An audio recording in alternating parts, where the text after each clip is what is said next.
Guys आज हम लोग डिस्कस करने वाले हैं प्रेसबायोपिया से रिलेटेड। ये एक तरीके से एज रिलेटेड कंडीशन है।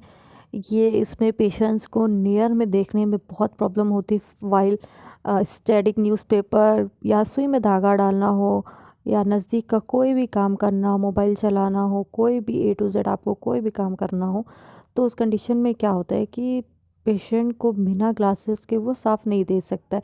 और इसकी स्टार्टिंग प्रेसबायोपिया की स्टार्टिंग जो होती है वो नियरली अबाउट 40 के आसपास पेशेंट को नियर में देखने की प्रॉब्लम स्टार्ट हो जाती है। तो चलिए आज हम जानने की कोशिश करते हैं कि प्रेसबायोपिया होता क्या है। तो प्लीज़ वीडियो को स्टार्ट करने से पहले चैनल का छोटा सा इंट्रो।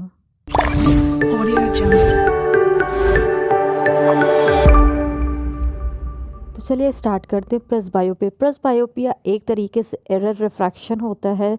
ये एक साइकोलॉजिकल इफिशियंसी होती है एकोमोडेशन की लीडिंग को जो प्रोग्रेसिव रिडक्शन को नियर विजन में कन्वर्ट करती है। अगर हम बात करें इसके कॉजेज़ की तो ये एक एज तरीके से एज रिलेटेड चेंजेस है जो कि हमारे लेंसेज में चेंज होता है। अगर हम बात करें ये डिक्रीज़ करती है इलास्टिसिटी की, जो हमारी लेंस कैप्सूल्स होती है उनकी जो इलास्टिसिटी होती है उनको इनकी डिक्रीज़ कर देती है, जिसकी वजह से क्या होता है पेशेंट को नियर में देखने में काफ़ी प्रॉब्लम हो जाती है। और अगर हम सेकंड कॉज की बात करते हैं तो सेकंड कॉज ये है कि जो हमारा प्रोग्रेसिव होता है वो इंक्रीज़ हो जाता है, जैसे साइज़ और उसकी जो लेंस की हार्डनेस होती है वो काफ़ी चेंज हो जाती है। और अगर हम थर्ड बात करें तो थर्ड में क्या है कि एज तरीके से एक एज रिलेटेड रिडक्शन है जो कि हमारी सिलियरी मसल्स की जो पावर है वो भी थोड़ी सी, उसकी इलास्टिसिटी जो होती है वो भी थोड़ी सी लूज़ हो जाती है। हम बात करते हैं इसके कॉजेज़ की कि जो प्री मेच्योर प्रेसबायोपिया होते हैं उसके कि क्या क्या कॉजेज़ है। तो जो इसका अगर हम पहले कॉज की बात करें तो इसके जो पहले कॉज है वो है कि अनकरेक्टेड हाइपरमेट्रोपिया या premature sclerosis of crystalline lens है। और अगर हम जो इसकी जो सिस्टमिक कॉज है और वीकनेस है सिलियरी मसल्स की, ये क्रॉनिक सिंपल ग्लूकोमा में भी देखी जाती है।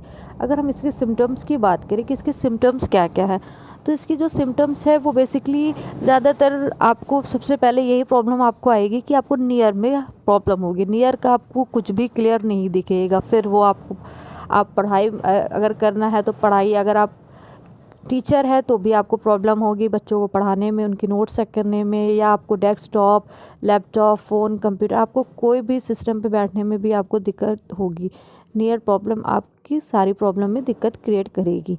और अगर मैं इसके सेकेंड सिम्टम्स की बात करूँ तो सिम्टम्स में स्टेनोपिक सिम्टम्स देखने को मिलता है। अगर हम इसकी ट्रीटमेंट की बात करें कि इसको कैसे सही किया जा सकता है, तो जो नॉर्मल जो बेसिकली जो देखा जाता है, जो आपका डॉक्टर आपको देता है प्रेसबायो कंडीशन में, वो है ऑप्टिकल ट्रीटमेंट। इसमें क्या होता है कि आपको एक अच्छा सा जो भी आपकी जो एज है, एज के अकॉर्डिंग आपकी कितनी पावर आ रही है उसमें आपको कॉन्वेक्स ग्लास दे देता है, जो आपकी नियर वर्क बेहद हद तक अच्छी हो जाती है, आपको क्लियर दिखने लगता है। तो अगर हम सेकंड ट्रीटमेंट की बात करते हैं, जो प्रेसबायोपिक स्पेक्टिकल्स होते हैं, आप उसको चाहे तो यूनिफोकल बनवा सकते हैं, चाहे तो आप बाईफोकल बनवा सकते हैं, चाहे तो आप मल्टीफोकल के साथ साथ प्रोग्रेसिव भी बनवा सकते हैं। ये आपके कंफर्ट जोन पे है, आपको जो बेहतर लगता है। अगर क्या कुछ पेशेंट सोचते हैं कि क्या इसकी सर्जरी होती है, यस इसकी सर्जरी भी पॉसिबल है। तो आप चाहे सर्जिकल तो इतना नहीं लोग करवाते हैं क्योंकि इतना रेयर नहीं है, लेकिन हाँ ऑप्टिकल ट्रीटमेंट हर पेशेंट जो 40 के अबव पहुंच जाता है तो ऑप्टिकल ट्रीटमेंट से अपना कॉन्वेक्स ग्लास ले लेता है और उसके बाद उसको काफ़ी हद तक देखने में ईजी हो जाती है। अगर उसका डिस्टेंस विजेंस ठीक है तो कोई प्रॉब्लम नहीं है। जब नियर का काम करने के लिए वो अपने स्पेक्स पहनता है और जैसे नियर वर्क ख़त्म होता है वो स्पेक्स निकाल के रख देता है। तो गाइस ये थी आज की वीडियो। आई होप वीडियो अच्छी लगी तो प्लीज़ चैनल को लाइक शेयर और सब्सक्राइब करिए। Be healthy, be safe and keep smiling. Thank you.